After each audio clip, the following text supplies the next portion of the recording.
दोस्तों, उठान शॉर्ट डाल रही हैं। आप लोग को पसंद आता तो कमेंट में जरूर बताना, लाइक सब्सक्राइब और कमेंट में जरूर करना। चलिए ठीक है, सुना रही हूँ।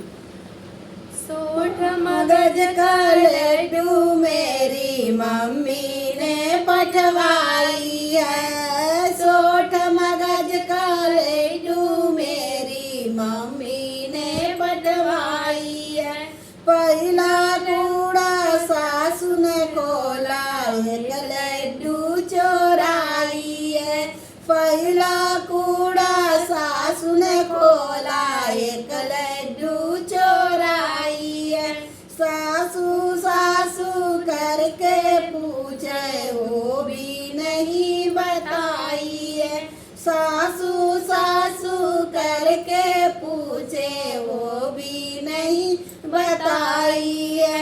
हारानी बका डंडा तोड़ाया, अच्छी मार मचाई है। हारानी बका डंडा तोड़ाया, अच्छी मार मचाई है। सोठ मगज का लड्डू मेरी मम्मी ने पठवाई है। सोठ मगज का लड्डू मेरी मम्मी ने पठवाई है।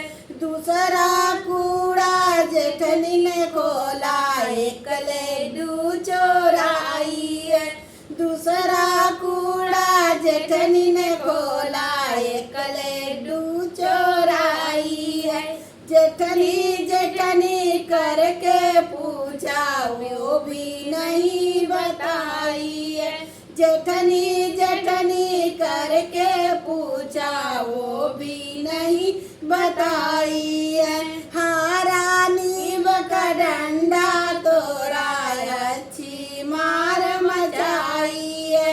हारानी बका डंडा तोड़ाया, अच्छी मार मचाई है। सोठ मगज का लड्डू मेरी मम्मी ने पठवाई है। सोठ मगज का लड्डू मेरी मम्मी ने पठवाई है। तीसरा कूड़ा ननदी ने खोला, एक लड्डू चोराई है। तीसरा कूड़ा ननदी ने खोला, एक लड्डू चोराई है। ननदी ननदी करके पूछा, वो भी नहीं बताई है। ननदी ननदी करके पूछा, वो भी नहीं बताई है। हारानी बका डंडा तोड़ाया, अच्छी मार मचाई है। हारानी बका डंडा तोड़ाया, अच्छी मार मचाई है। सोठ मगज का लड्डू मेरी मम्मी